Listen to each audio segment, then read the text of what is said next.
Olá, sejam todos muito bem-vindos a mais um episódio do podcast NA. Hoje, nosso tema são os 35 anos da Embrapa Territorial. Criada em 1989, com sede em Campinas, a Embrapa Territorial tem o intuito de atuar no monitoramento do território brasileiro, com foco especialmente na agricultura e também no meio ambiente. Para falar mais sobre esses 35 anos e também para trazer mais informações sobre o trabalho desenvolvido na Embrapa Territorial, está aqui comigo o Gustavo Spadotti. Seja bem-vindo, viu, Gustavo? Obrigado por estar aqui com a gente. É isso, é um prazer estar aqui com você e principalmente com a audiência aí do Notícias Agrícolas, que são sempre grandes parceiros e estão sempre consumindo os conteúdos gerados lá pela Embrapa Territorial. Então a gente agradece essa parceria e principalmente a audiência de você nesse momento. Muito bom.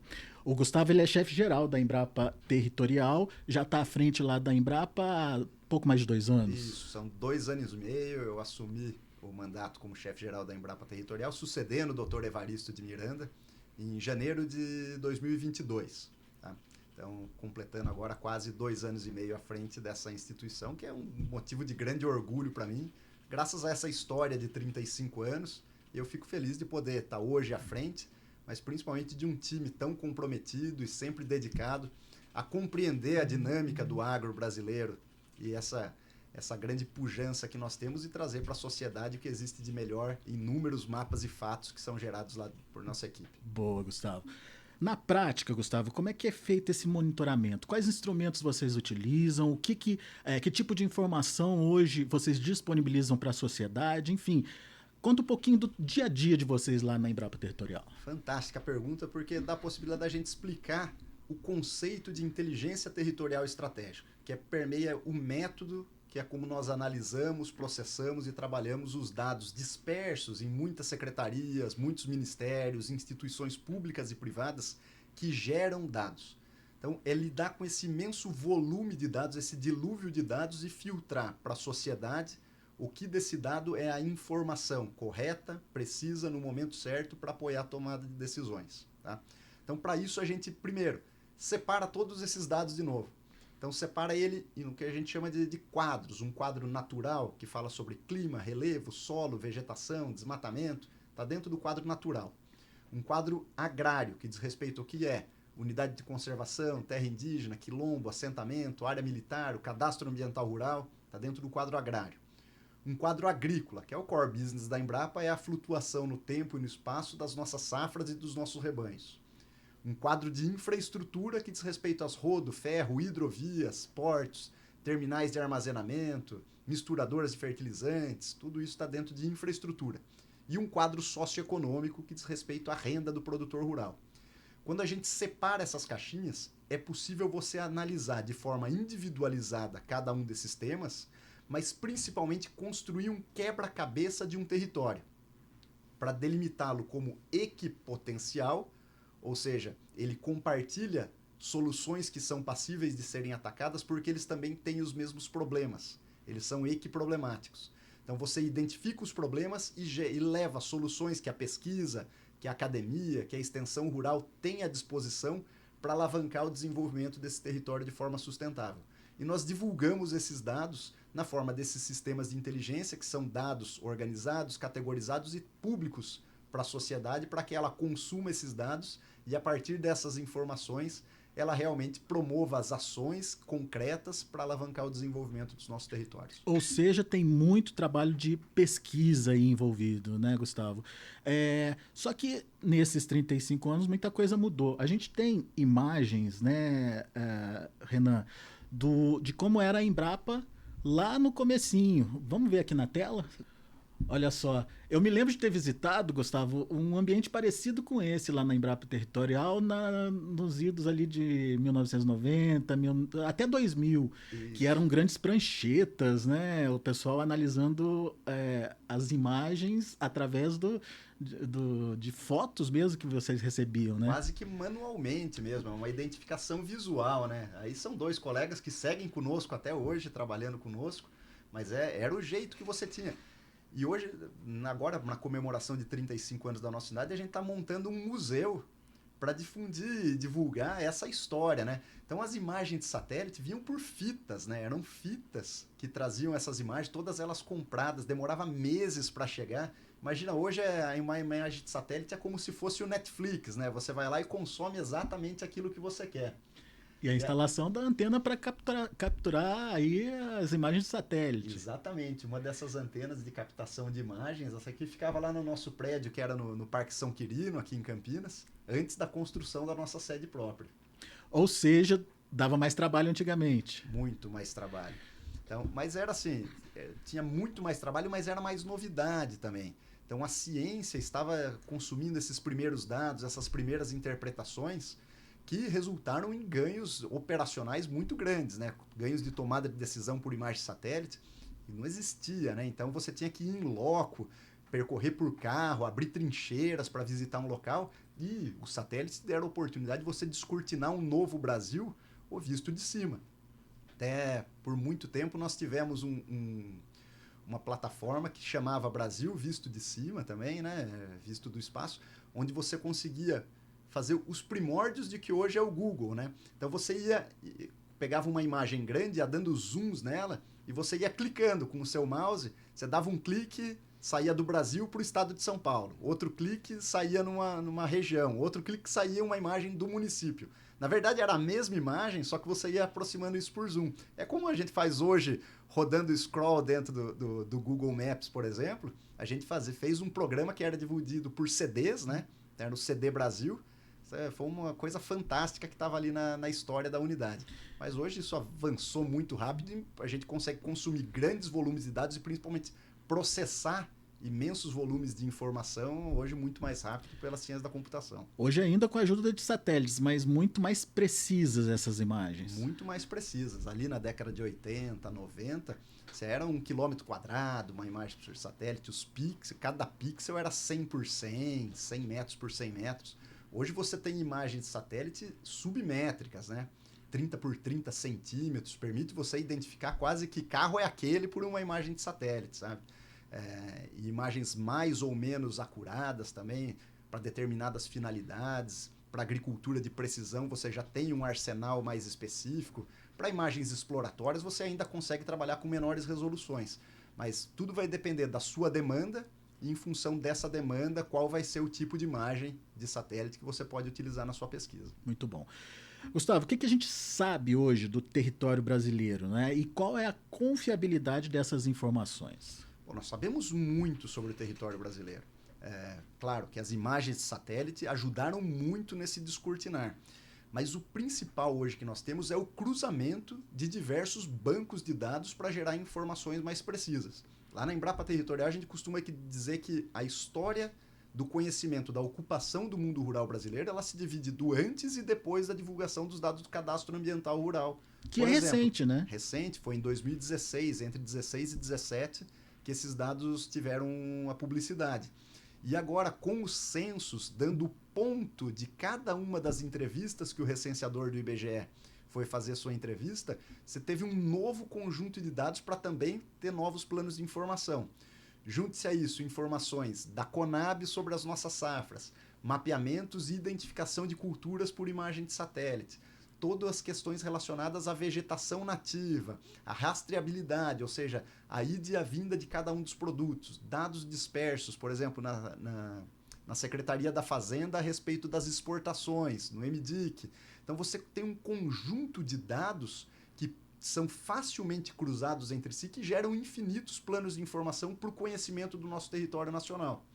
O que a gente mais destaca é aquele gráfico de pizza, que é até tradicional da nossa unidade, que mostra que mais de 66% do nosso território é composto por vegetação nativa, enquanto pouco mais de 30% é dedicado à produção agropecuária, sendo que o grosso disso, 21%, é pastagens, e nós temos 7,8% do Brasil ocupados com lavouras. Mar de soja, mar de milho, mar de cana, mar de laranja, mar de algodão, que todo mundo fala, ocupa apenas 7,8% do nosso território. Mais 1,2% de florestas plantadas, totaliza esses 9% de cultivos agrícolas. Tá? E aí mais 3,5% de infraestrutura, cidades, rodo, ferro, hidros, grandes massas de água por barragens, totalizam só 3,5% do território. Então veja, dentro da propriedade rural, 30% dela é para o uso agropecuário e 33% é dedicado à preservação da vegetação nativa. É o papel dos produtores rurais, a contribuição individual de cada produtor rural para a preservação da vegetação nativa, gerando esse caso único no mundo de equilíbrio entre produção e preservação. E isso não tem contestação, tá ali. É possível detectar com imagens de satélite ali que a preservação acontece dentro das propriedades rurais. Exatamente. Essa é a beleza da coisa. Você cruza os dados declarados pelos produtores rurais com imagens de satélite. Então você consegue fazer essa quantificação. Claro que ainda existem áreas que estão em estágio de regeneração de vegetação nativa, existem áreas que estão em equilíbrio, já a vegetação nativa em equilíbrio, e tem alguns casos também que está perdendo o vigor da vegetação nativa. Mas são as áreas que são dedicadas ao meio ambiente. O produtor colocou isso como carta a favor do meio ambiente, não é uma carta dentro do baralho da produção. Então, a partir desse momento que ele tirou essa carta do baralho da produção, essa área está dedicada à preservação do meio ambiente. E a gente cabe avaliar a manutenção dessa vegetação nativa e principalmente avaliar qual é o ganho do estoque de carbono nessas áreas que estão sendo revegetadas, por exemplo. Isso pode ser um novo ativo que o Brasil tenha nas negociações internacionais, por exemplo, de sequestro e emissão de gases do efeito estufa. Vamos lá, vamos retomar esse número que é muito importante. 33% do Brasil está dentro das propriedades rurais, dá para dizer isso? 33% das áreas dedicadas à preservação da vegetação nativa do Brasil.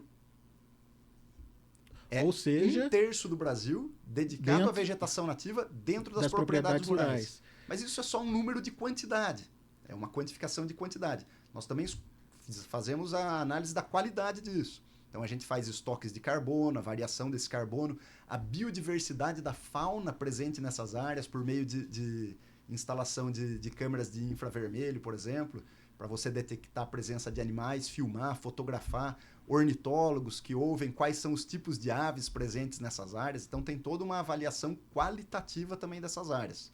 Mas a gente traz sempre um número que é o esforço do produtor rural. Porque essas áreas, ou elas foram compradas, ou elas foram herdadas. Mas ela tem um valor. É o preço das terras.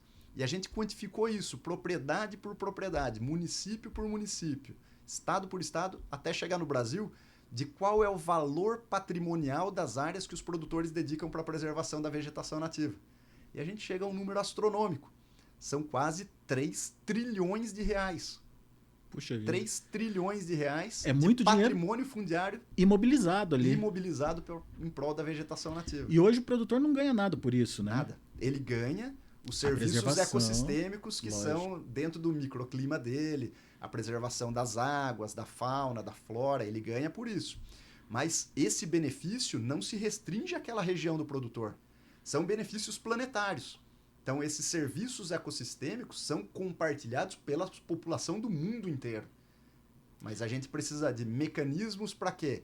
Para quantificar, qualificar e entregar para a sociedade o número necessário para que ela possa gerar valor a isso. Mas o primeiro passo é conhecer. Você tem que conhecer isso, para depois reconhecer o produtor rural brasileiro como o maior agente de preservação ambiental do mundo. E você citou aí a questão do estoque de carbono que é capaz de produzir o agronegócio brasileiro.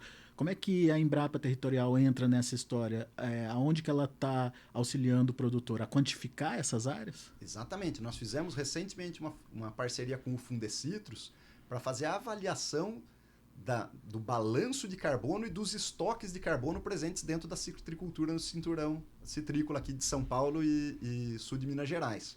Então a gente avalia o quanto tem de carbono abaixo do solo, o quanto tem de carbono em cima do solo, na superfície do solo, o quanto tem de carbono acima do solo e nas árvores de citros. Então abatemos as árvores, quantificamos o que tem de carbono na folha, nos ramos, no tronco e também na vegetação nativa, porque isso aí é o estoque. Então você avalia o balanço e o estoque de carbono, porque a gente não pode só falar em emissões de gás do efeito estufa. Uhum. Emissão é só uma parte de um contexto muito maior, que é o balanço do carbono no sistema solo-planta-atmosfera. Então, com a avaliação dos estoques e do balanço de carbono, você tem métricas muito mais precisas para dizer se o seu sistema de produção está sequestrando ou ele está emitindo o gás do efeito estufa. Se ele é deficitário ou superavitário dentro desse grande mercado de carbono presente no mundo. E a conclusão desse estudo foi legal? Muito positiva. Nós chegamos a números que diferem das métricas internacionais, principalmente do IPCC, mostrando que existe muito mais sequestro do que se imaginava. Então, esses são números que vão subsidiar o Brasil, por exemplo, na construção de uma métrica de carbono nacional a ser aceita pela comunidade internacional. Que as métricas hoje se baseiam em conceitos principalmente de uma agricultura subtropical, tá? De países principalmente da Europa. Nós precisamos de métricas nacionais aceitas para ter um poder de mostrar a real sustentabilidade do balanço de carbono do Brasil perante aos demais concorrentes no mundo. Mas, por exemplo, para a citricultura, é uma cultura perene, então essa árvore vai estar mais tempo naquele local, enfim, ela tem uma facilidade maior de quantificação dessa retenção de carbono. Mas é fácil fazer isso com a soja, com o milho, com culturas que a gente planta todo ano? É extremamente factível. Eu dou para você 3 exemplos. Nós temos dentro da Embrapa um programa Leite Net Zero, ou seja, de balanço zero, a carne de baixo carbono, e a soja de baixo carbono, liderada por várias unidades da Embrapa. A Embrapa Gado de Leite, a Embrapa Soja, a Embrapa Gado de Corte, trabalhando nessas temáticas. Para quê? Para que, medindo com boas práticas, ou seja, um pasto bem manejado, uma soja com plantio direto, com rotação de culturas, usando safrinha ou em LPF, tudo isso, lançando mão de todas as boas práticas que nós temos, é possível comprovar de forma científica que os nossos cultivos estão mais sequestrando do que emitindo gases. Gustavo, cabe a gente levar para o produtor rural essas boas práticas para que ele aplique-as e a gente consiga mensurar da melhor maneira possível esse balanço de carbono. Ouvindo você falar, a gente chega à conclusão de que produção agropecuária e preservação de meio ambiente são atividades compatíveis e o agronegócio está inserido nesse contexto de preservação. O que acontece hoje? Por que as narrativas internacionais sobrepõem ao que a gente está vendo acontecer hoje no Brasil? Falta pesquisa e dessa forma que a Embrapa está fazendo, de fazer esse levantamento, a gente vai conseguir se contrapor a essa narrativa internacional? É até surreal a gente pensar que um país que tem 66% de vegetação nativa esteja apanhando no cenário internacional perante a narrativas que são construídas contra a imagem do agro brasileiro. Por quê? Porque nós temos problemas crônicos. Ainda temos problemas de desmatamento ilegal no Brasil.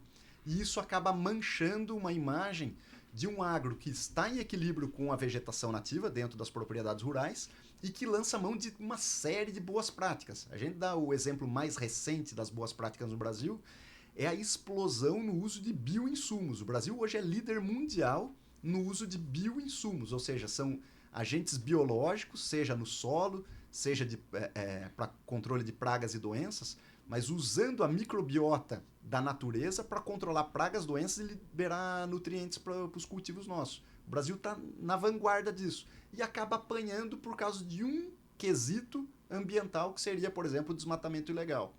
Cabe a nós o quê? Mostrar que temos problema de desmatamento, mas estamos atacando.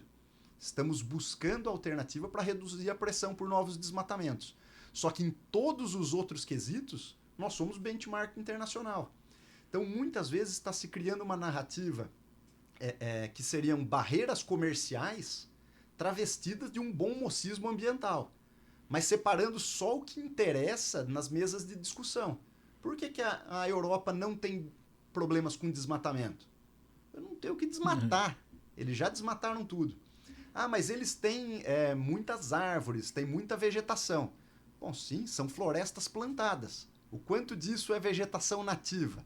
Aonde tem urso hoje na Europa? Aonde tem lince?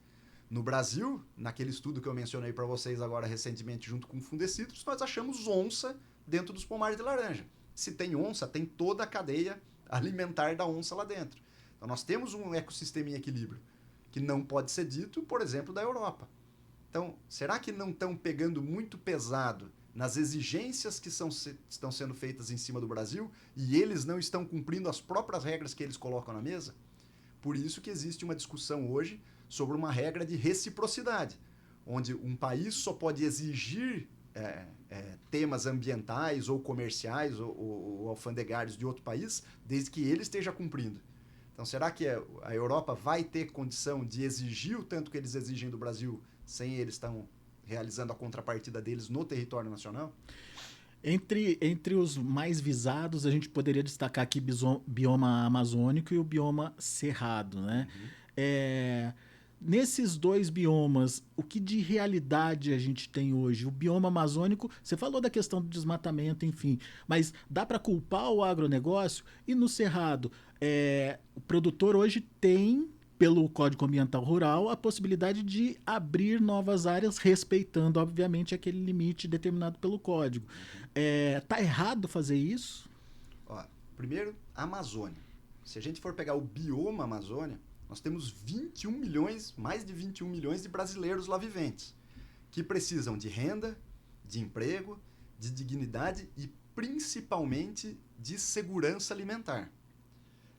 Dentro do bioma Amazônia, nós temos 1 milhão de unidades de gestão produtiva do mundo rural brasileiro. Sabe quantos desmatamentos nós temos na Amazônia? Que é a soma de cada desmatamento, para dar o total de desmatamento anual? Cerca de 30 a 35 mil.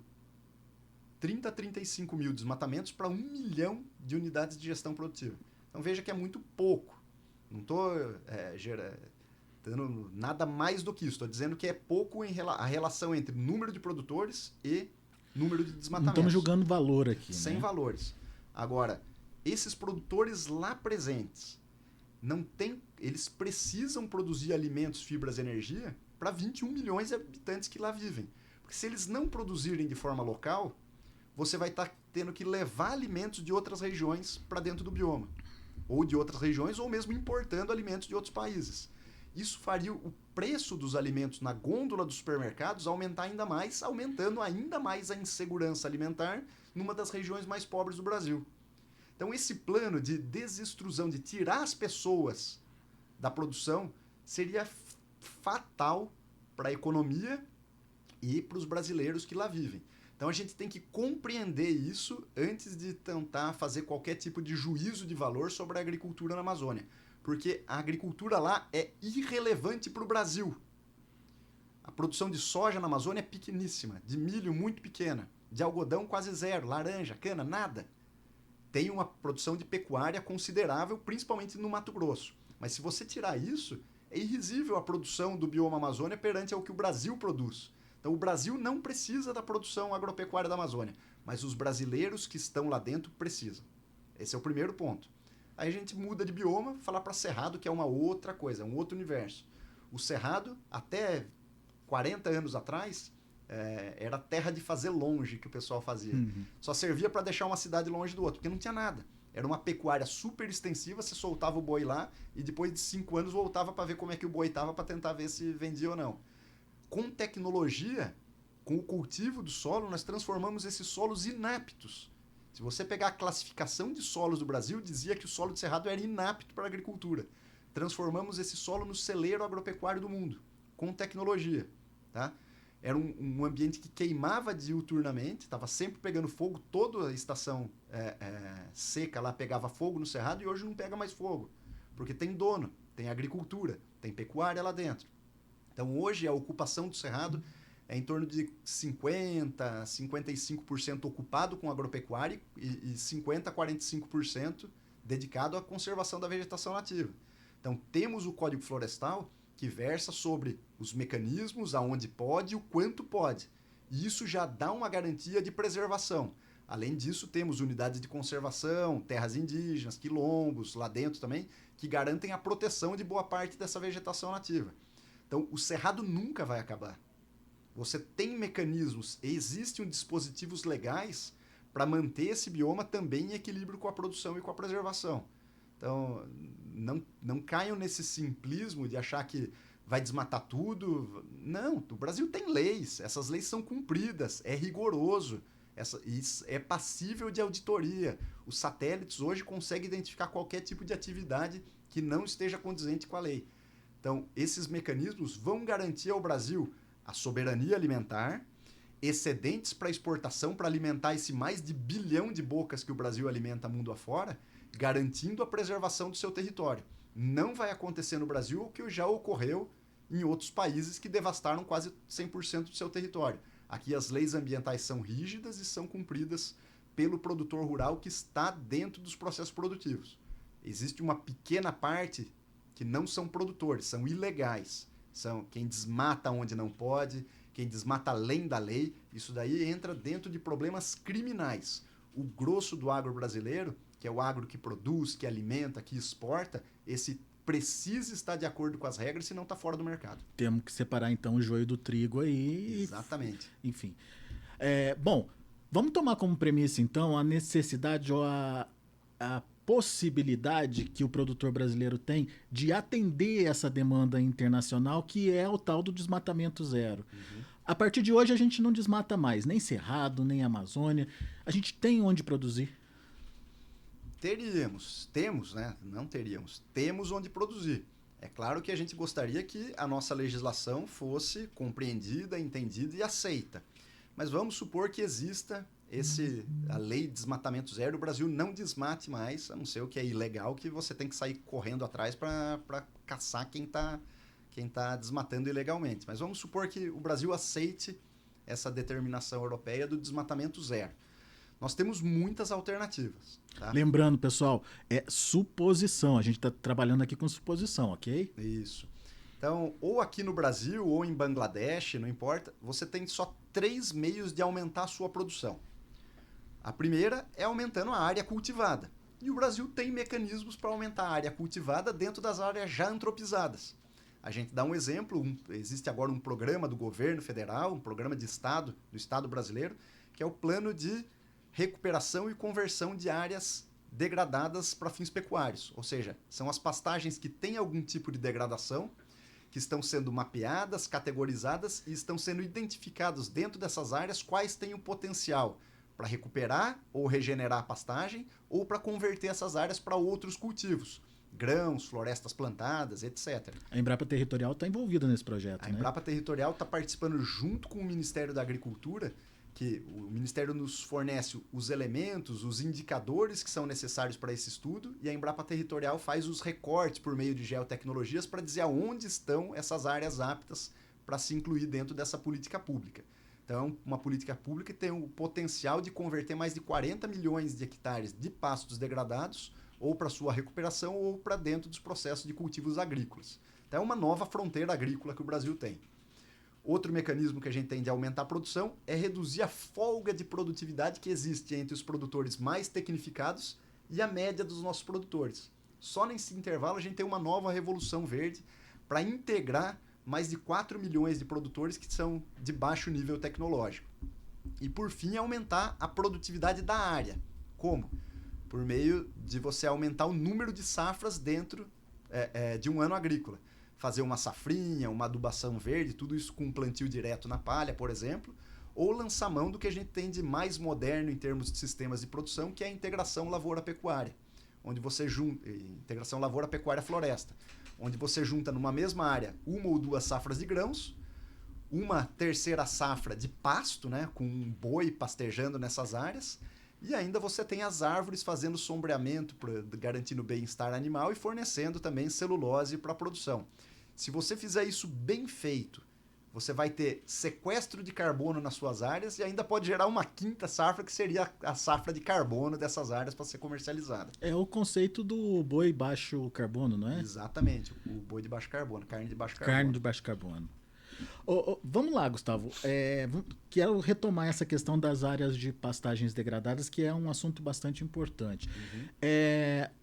O que vocês detectaram até agora com o projeto, né, de identificação dessas áreas e qual é o potencial que essas áreas têm de se transformar mesmo em áreas produtivas? Isso. A gente parte de um mapa básico, que é o mapa de pastagens do Brasil. Então, é um insumo já existente, a Embrapa Territorial consome esse dado e vai gerando, conforme os indicadores que são colocados, vai gerando recortes territoriais sobre isso. Vamos lá. Você sai de 159 milhões de hectares de pastagem no Brasil. Você tira terra indígena, tira quilombo, tira unidades de conservação, tira as áreas de APP, de reserva legal, E aí vão chegando os critérios colocados pelo Ministério da Agricultura. Então você tira áreas suscetíveis à erosão, áreas muito declivosas, áreas com baixa argila no solo, áreas sem aptidão agrícola, áreas fora do zoneamento de risco climático. Então esses indicadores vão gerando filtros que vão dizendo aonde estão as áreas mais aptas para determinada finalidade. Então, se o Ministério coloca, eu quero áreas onde sejam potencial para safra e para safrinha. Então, eu entro dentro do zoneamento de risco climático, mostra onde estão essas áreas e retiram as que não têm potencial para essa determinada finalidade. Por quê? Porque aí o Ministério vai ter o subsídio necessário para direcionar as fontes de crédito que ele está captando no mercado internacional e tornar disponível para os produtores. E aí sim direcionar essa política pública para a conversão de pasto degradado em pasto bem formado, para a conversão de pasto degradado para lavouras de alto rendimento, para direcionamento de áreas de irrigação. Tudo isso com a capacidade de dar uma estratégia por trás disso e você falar, aqui você também precisa identificar novos silos, por exemplo, construir novos silos. Aqui você precisa de um terminal ferroviário. Essa produção vai ser direcionada para o mercado interno. Então, tudo isso pode ser feito de forma orquestrada porque existe um insumo básico que é a espacialização desses territórios e a priorização deles. Com base nisso, a formação da política pública é muito mais assertiva e muito mais direcionada para ter um sucesso. Hoje se divulga que a gente tem, em termos de área de pastagem degradada, quantos milhões de hectares? Algo em torno de 40 milhões de hectares. Isso. Já dá para saber, dentro desses 40 milhões de hectares, que percentual aí é de área utilizável? Todas dessas áreas de 40 milhões de hectares são já com os critérios priorizados pelo Ministério. Ah, é? Exatamente. Então a gente tem uma possibilidade enorme aí de crescimento pela frente. Se a gente supor, por exemplo, nós temos algo em torno de 65 milhões de hectares de cultivos de grãos no Brasil, de agropecuária, de cultivos agrícolas no Brasil, cerca de 65, 70 milhões de hectares. Você tem mais 40 para ser incluídos dentro dos sistemas produtivos. Então você tem um potencial gigantesco ainda de expandir áreas de grãos e melhorar áreas de pastagem. Porque toda vez que você tem uma pastagem bem formada, bem manejada, você tem uma maior capacidade de suporte. O seu boi gira mais rápido, você produz mais arrobas por hectare ano. E isso libera novas áreas para cultivos agrícolas. Então você reduz a pressão por novos desmatamentos por meio da otimização e da melhoria da produtividade da pastagem e dos cultivos agrícolas. É um ganha-ganha incrível e o Brasil tem um potencial gigantesco de quase dobrar a sua produção perante esse novo cenário.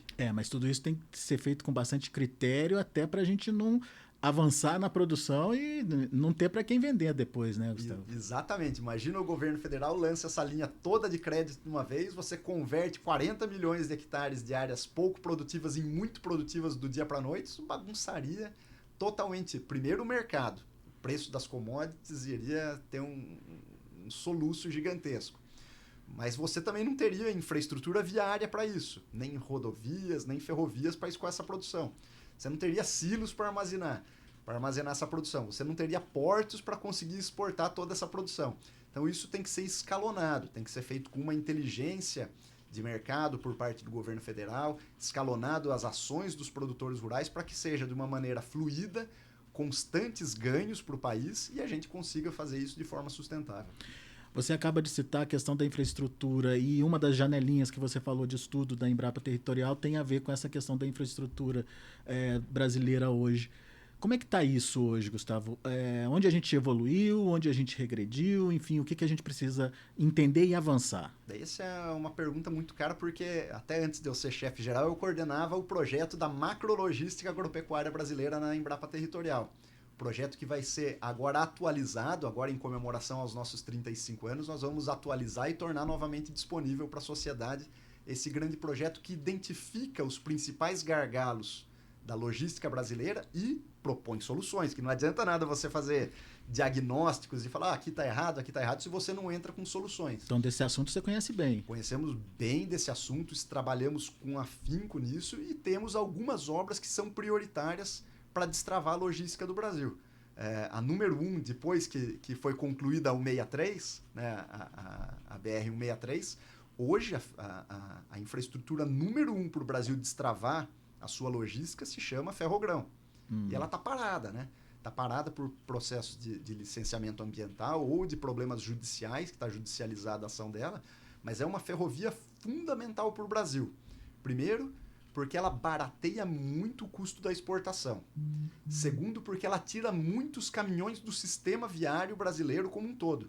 Caminhões que às vezes saem do Mato Grosso, vão até Santos e até Paranaguá, enchendo outras rodovias ao longo do Brasil inteiro para exportar produção de soja e de milho principalmente. Menos emissão de carbono também. Esse era o último ponto que eu ia entrar. Muito menos emissão de carbono. Você não está rodando com um caminhão por aí atravessando o país. Você está usando um modal muito mais eficiente. E tirando pressão da própria 163, que é um problema que principalmente os ambientalistas dizem que ela foi um vetor de desmatamento. Então você tirando o fluxo de caminhões da BR e colocando isso num trem que não tem paradas ao longo da floresta amazônica, ele vai de Sinop até Miritituba sem paradas, isso aí reduz também a pressão por desmatamento. Então é um ganha-ganha para todo mundo. E ninguém entende porque essa obra ainda está parada e não passa das questões judiciais e ambientais para a real implantação, porque é uma demanda do mercado. Não é nenhum direcionamento do Estado brasileiro. O mercado quer. Existem traders, existem players que querem pagar por essa obra. E ela está parada por questões alheias à tecnicidade. É engraçado como essa judicialização das coisas tem acontecido no Brasil e tem travado o avanço da tecnologia, enfim, da transformação do Brasil, né? E a logística está incluída nisso, né, Gustavo? Agora, e as hidrovias, hein? Como é que vocês lá na Embrapa estão vendo as hidrovias? Elas são realmente necessárias? Elas são importantes? Falta investimento para elas? Falta investimentos e falta direcionamento estratégico. Hoje você tem uma hidrovia no Brasil, pelo conceito de hidrovia, que é uma obra balizada, sinalizada, bem dragada. Poderia melhorar um pouco a sua eficiência, claro, mas é a hidrovia Tietê-Paraná. Uhum. Essa é uma hidrovia mesmo. Agora, os outros são rios navegáveis. São rios que estão navegando. Então, o Brasil precisaria ter um plano melhor condizente com o seu potencial hidroviário. Então, a hidrovia do Madeira precisa de uma dragagem periódica, com maior periodicidade, para não esperar dar um problema para você correr atrás de uma dragagem. Sinalização, balizamento, deixar o fluxo dela contínuo ao longo de todo o ano.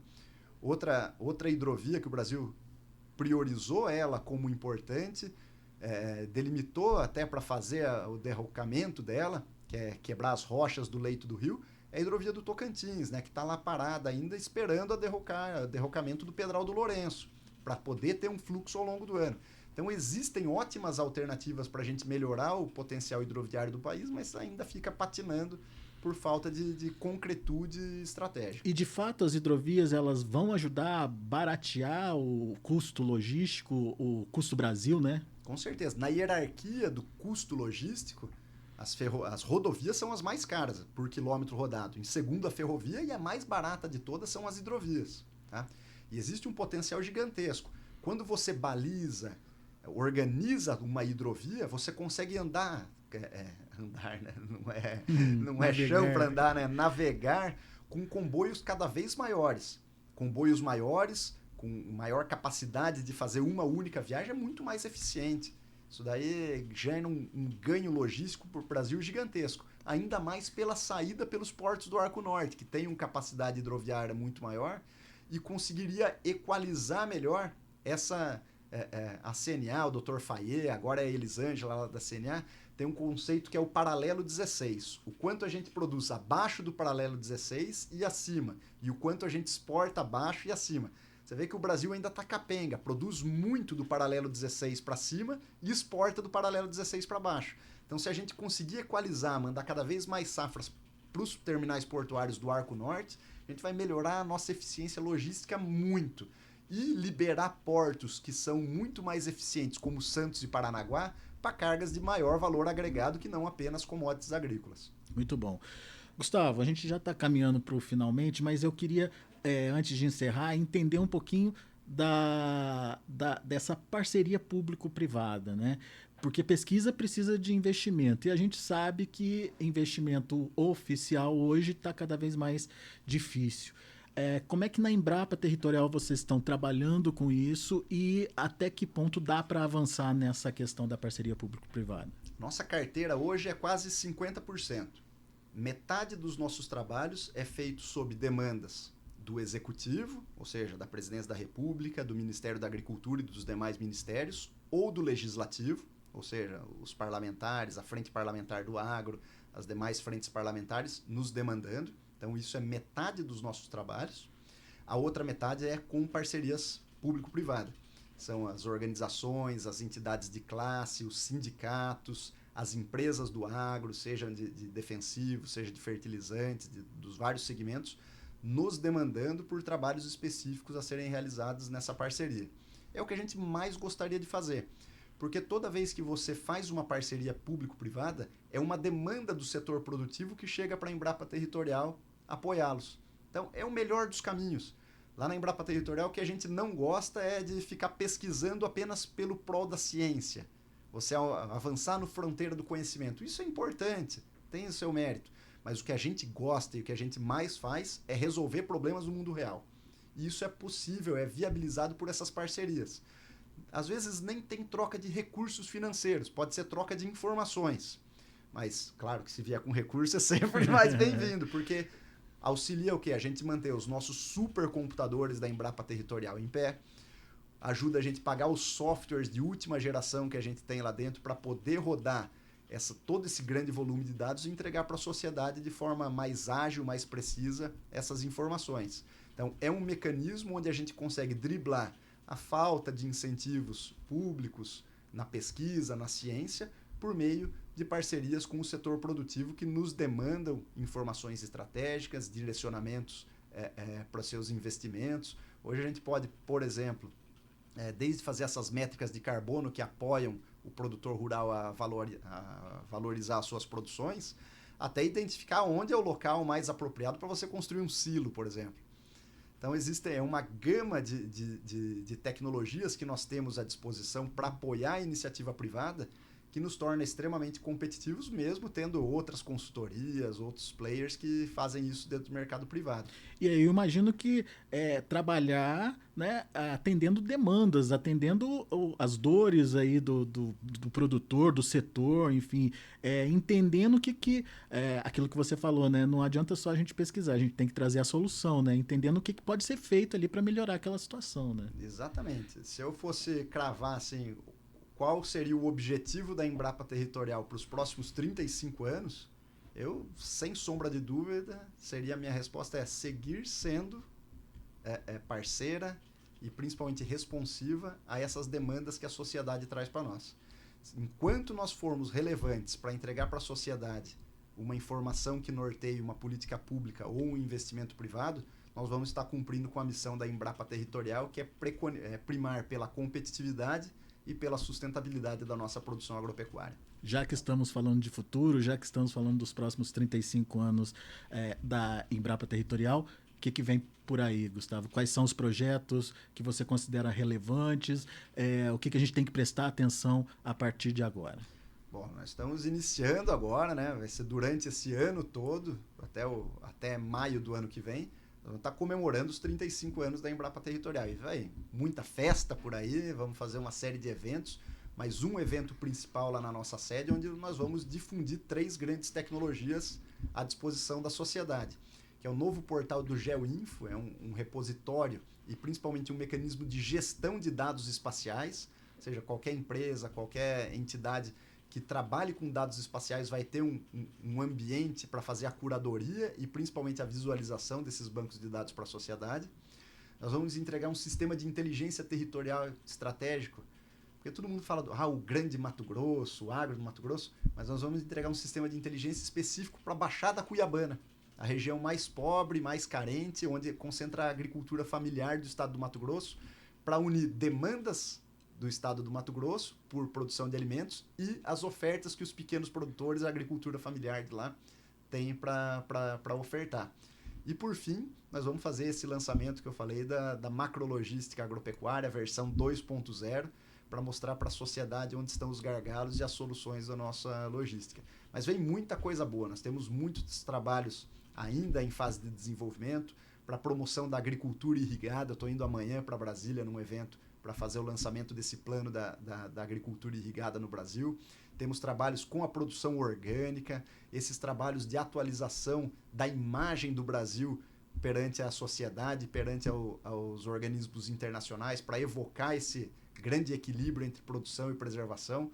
Então, o que eu posso dizer para você, para sua audiência, é que contem com a Embrapa Territorial, que vai vir muita coisa boa ainda ao longo dessas comemorações dos 35 anos e dos próximos 35 anos, que nós vamos seguir atendendo às demandas da sociedade. Eu já ia finalizar, mas me veio à mente um assunto importante que a gente precisa tocar aqui, que é a questão do que aconteceu no Rio Grande do Sul e principalmente na reestruturação da produção agropecuária lá no estado. Você estava me contando que a Embrapa Territorial está envolvida nesse projeto também, né? Muito envolvida. A partir do que começaram a chegar aquelas notícias terríveis, né, que a gente teve lá do Rio Grande do Sul, eu instituí um gabinete de crise dentro da nossa sala de situação na Embrapa Territorial. Destaquei 6 funcionários para trabalharem full time para todas as demandas que chegarem para nós a respeito do Rio Grande do Sul. E temos fortalecido essa parceria com o governo local, o governo estadual, com o Senar do Rio Grande do Sul, num primeiro momento, para quê? Para nós encontrarmos essas localidades, essas pessoas que foram mais afetadas por essa cheia. Então, é dentro da mancha de inundação verificar onde estavam essas propriedades, essas comunidades que ficaram isoladas, para levar alimentos, levar vestuário, levar auxílio para quem ficou isolado. Muitas vezes a gente não sabe, mas teve comunidades que foram totalmente devastadas. Elas perderam todo o acesso que elas tinham às cidades, por exemplo. Então, como levar mantimentos para esse pessoal que ficou 15 dias, 20 dias isolado do restante da civilização? E agora, quantificando as perdas existentes lá no Rio Grande do Sul. Então, a gente já sabe que foram 85 silos, por exemplo, que foram avariados. Tivemos aí também mais de 21 mil propriedades dentro da mancha de inundação. Escolas rurais, postos de saúde. Então, tudo isso a gente tem levado essas informações estratégicas para os governos locais e para a sociedade privada local, para que a gente possa, claro, contribuir de longe, estamos de longe, eu sei disso, mas é prestar todo e qualquer apoio que as imagens de satélite, as geotecnologias possam ter para ajudar. Primeiro, agora, pensando nas pessoas. E, num segundo passo, pensar na reconstrução do estado do Rio Grande do Sul. Mas eu tenho uma certeza, que esse povo do Rio Grande do Sul, ele não está para brincadeira, não. Se eles fizeram o que fizeram para o Brasil, na colonização do nosso mundo rural, boa parte do nosso interior colonizado pelo bravo povo gaúcho, eu acho que é o momento do Brasil se unir e dar principalmente nós do agro, dar um apoio, todo o apoio e um agradecimento ao que o povo gaúcho já fez pelo Brasil, e agora é o momento da gente se unir para reconstruir o Rio Grande do Sul, prestando todo o apoio que eles precisem nesse momento de dificuldade. Muito bom. Bom, a gente está encerrando aqui esse nosso episódio em comemoração aos 35 anos da Embrapa Territorial.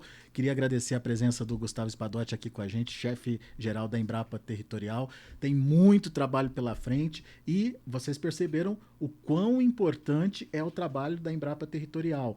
A Embrapa Territorial, no mínimo, está ajudando a gente a ter argumentos viáveis para combater narrativas que vêm aí pesadas contra o agronegócio. No mínimo, a partir desse conceito, a gente consegue evoluir para novas informações, para orientações para onde o agronegócio pode ir, principalmente nessa questão de preservação de meio ambiente e agronegócio, mostrando que os dois podem ser aliados, né, Gustavo? Exatamente. Então, acho que esse é um ótimo panorama do que nós já fizemos e o que vai vir pela frente. E eu tenho certeza que teremos parceiros aqui do Notícias Agrícolas para a gente poder fazer toda essa divulgação e fazer chegar essas informações para a sociedade. Conte com a gente. Muito obrigado mesmo. Obrigado, viu, Gustavo? Valeu. Muito bem. E dessa forma a gente encerra mais uma vez o nosso podcast NA, podcast para você ficar informado, podcast para você ter orientações e conhecer melhor o Brasil agropecuário, o Brasil pelo Brasil. Daqui a pouco tem outras informações no Notícias Agrícolas.